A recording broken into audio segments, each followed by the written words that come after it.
Okay, welcome to session 8. Congratulations, you're halfway through the 30-day challenge to get into your first multifamily apartment deal. And in this session, we're going to do a bit of a review and we're going to do a bit of a reset to make sure that your remaining sessions, the remaining time in your 30-day challenge are the most productive, the most efficient, and the most fruitful for you in this challenge. What I'm about to share with you may seem a little bit like a review, but it's something that you want to pay attention to literally each and every day.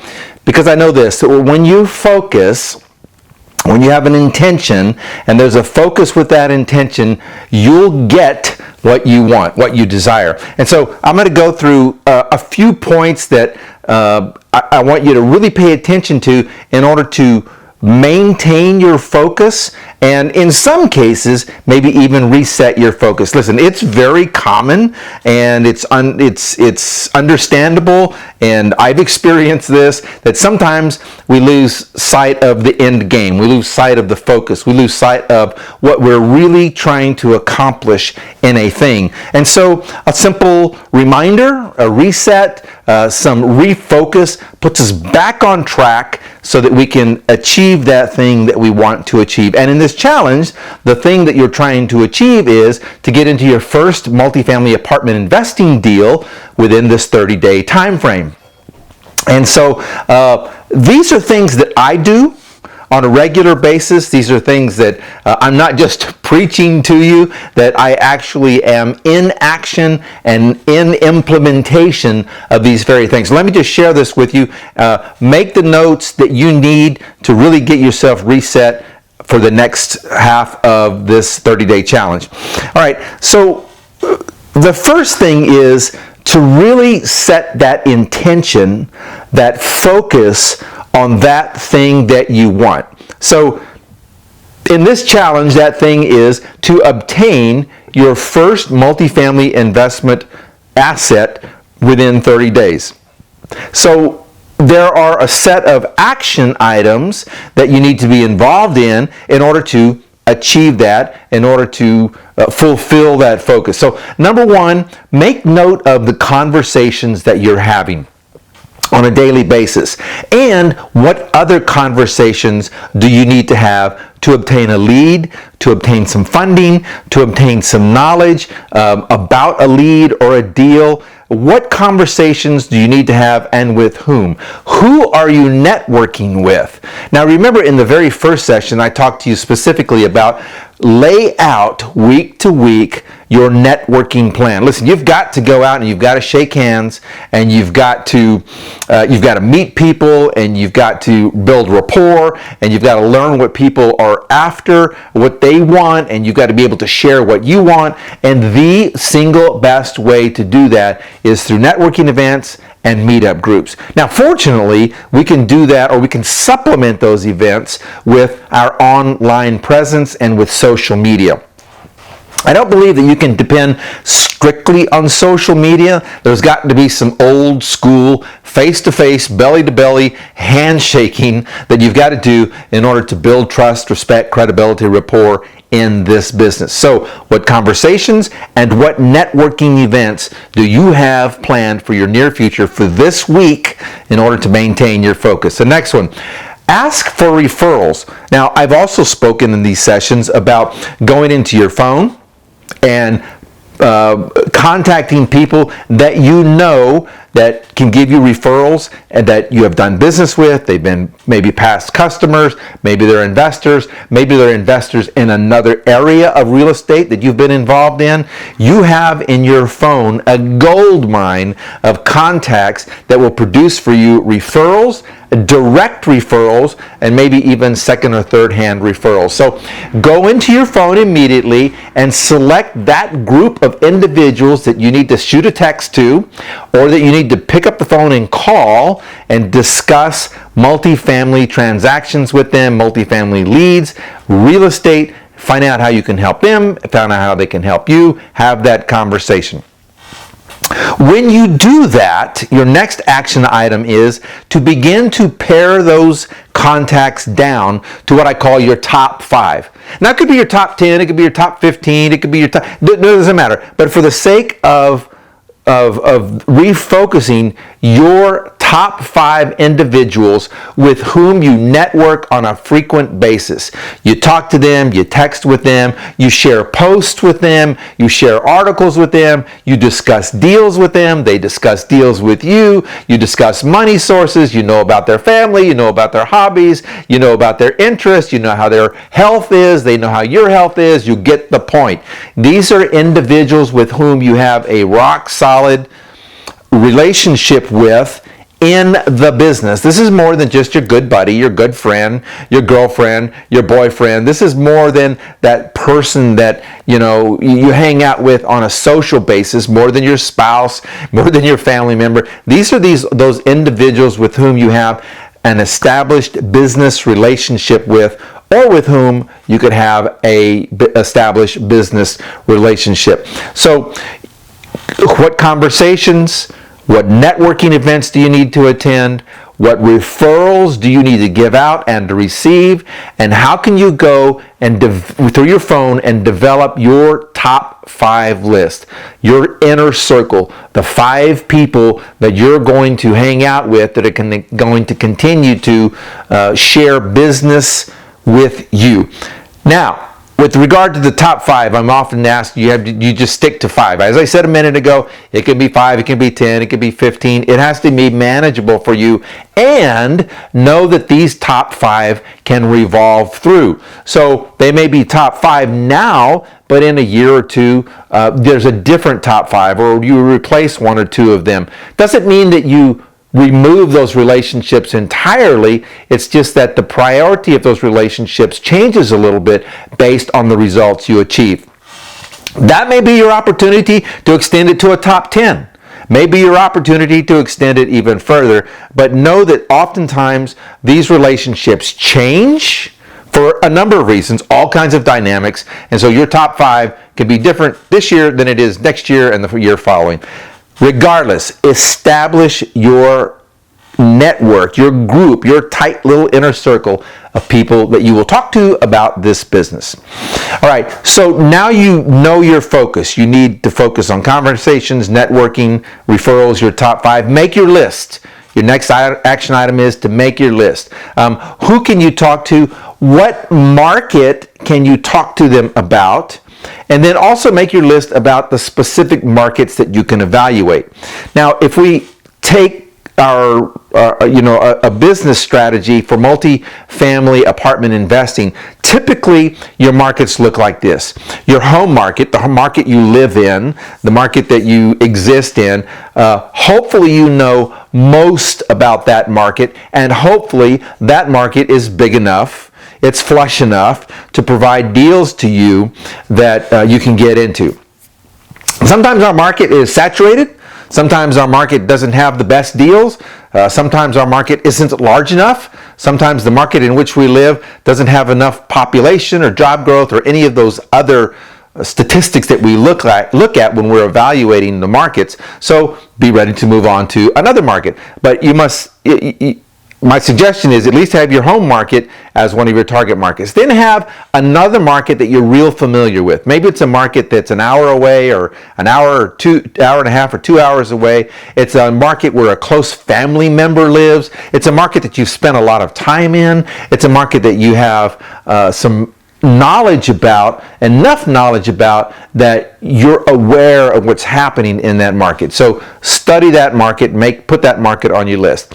And then from there you can branch out to 2 or 3 other markets that maybe some of your colleagues know about, markets that maybe you just flat out have an interest in. So my wife and I, we've picked out a couple of markets in Colorado that we're very interested in because we'd like to own property there for our vacations. And so instead of always going there and renting somebody else's place, we'd like to be able to stay in our own place. And so that's an example of a market that we're just enamored with and we'd like to look at it. Doesn't matter, wherever your market is, whatever market you feel is something that you could get excited about, put that in your list of markets. All right, make a list also and reach out and speak to lenders. Now, you're going to be, you should be putting together your team, the team that supports you in your multifamily acquisition business. Your lenders, your realtors, property managers, contractors, let's see, who else? Bankers, appraisers, what else? I'm drawing a blank here, but all of those team members that are involved in putting together your multifamily acquisition, you need to have that list, and you need to reach out to them on a regular basis, ask them what the nature of their business is, how it is, what's the lending like, what are the rates like, how quick, what are the different products that have been that have come available on the market recently. Those kinds of conversations, so that you stay really connected to your team, and make a list of who's on your team and reach out to your team. I think one of the biggest things that we can do in our refocus and when we're resetting ourselves is to stay positive. I think it would be naive for me to say to you that every real estate investor always stays in positive in a positive frame of mind, and that's how you're going to be successful if you stay positive all the time. I don't mind confessing that I am not positive 100% of the time. There are times when I question myself. There are times when I get frustrated, and there are times when I can't see, the light at the end of the tunnel. There are those times. So do what you have to do to reset yourself, to get yourself out of that less than positive frame of mind, and get back into the positive, optimistic, focus-driven, purpose-driven, if you will, mindset that it requires to make this business happen. Along with that, you have to avoid distractions. And I think our biggest distraction in society right now is social media. I mean, it's so easy to go to your phone and all of a sudden, next thing you know, half hour is gone. You've been scrolling through the feed. You've been watching stupid videos, and maybe you got caught up in the latest politics, or maybe you got caught up in the latest scam or drama or whatever it is, or like me, I like to watch comedy clips, like comedy club clips. I can go down that rabbit hole sometimes, and before I know it, 20 minutes have gone by. Guard your time preciously. Avoid distractions, whatever it requires for you to do that. And when you guard your time, when you're selfish with your time in the effort to refocus and to reach your goals, you'll find that there are really great rewards for that. It's the nature of where we are that we get so distracted, especially on social media. And then the other thing is too, and you can really think about this, what other distractions do you give way to? And the real question is, why? So when we give way to a distraction, a couple of things are happening. Sometimes we give way to a distraction because we're just burnt out. We're fried. We've worked 16 hours a day, and we just need some white noise or just some insignificant stuff to happen in order for us to just kind of reset and check out. But more often than not, I want you to really contemplate this and consider this. More often than not, we get distracted because we're trying to avoid something. We're trying to avoid the work. We're trying to avoid the discipline. We're trying to avoid maybe the possible rejection of something. We're trying to avoid maybe that a thing will not make us look good or be smart or be in control, or maybe we're avoiding an uncomfortable conversation. A lot of times we get down these rabbit holes to avoid something that we know we need to face. Guess what? Go face it. Go face it. Pull your bootstraps up. Go face it. Because it's never going away until you face it. So don't get locked into the distractions. Avoid the distractions, but understand why you have those distractions in the first place. Guard your time.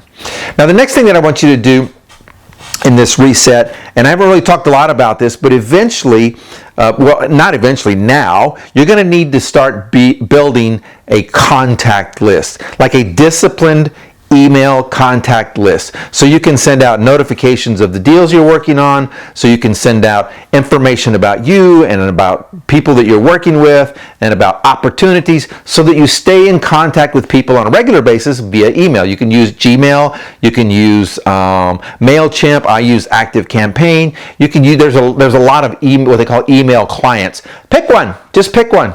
It doesn't have to be fancy and it doesn't have to cost you anything. Gmail is basically free. And just create a list and begin to communicate with people in writing via email on a regular basis. What's regular? Once a week. After a while, twice a week. You'll find that people begin to, if your content is good and if your content is valuable, you'll find that people begin to depend on you for the regular delivery of that content. And now you have an ongoing, deep, developed relationship with people.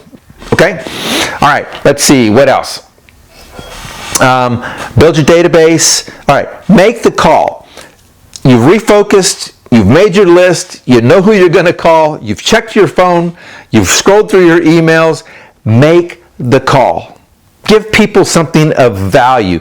Give them a report, give them an article, give them a book resource, match them up with some other piece of business that they need. Help people out, and this will make you memorable. So, I talked a few minutes ago about connecting with people.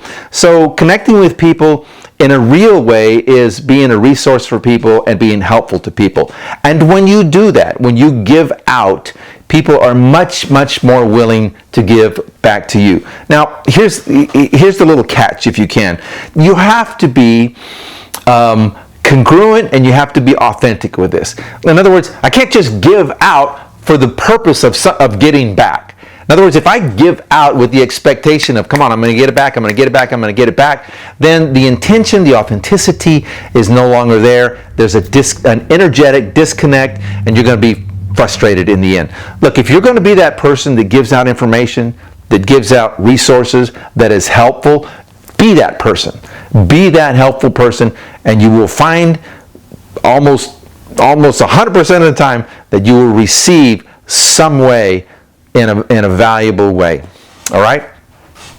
Be dedicated to all of this week, and get yourself refocused, get yourself recentered, back on track. And remember your goal during this challenge, that is to get into your first multifamily apartment investing deal, to get your name signed to it. Then you can move later to, you can move through the path to close it, but get your first deal. So this session is all about the reset. It's about remembering what we've done the past 2 weeks or so, and refocusing, resetting, re-engaging, and moving forward for the balance of this program so that you get into your first multifamily apartment acquisition. Get into your first deal now, or within 30 days. You can do it. Reset, refocus, go for it. Talk to you in the next session.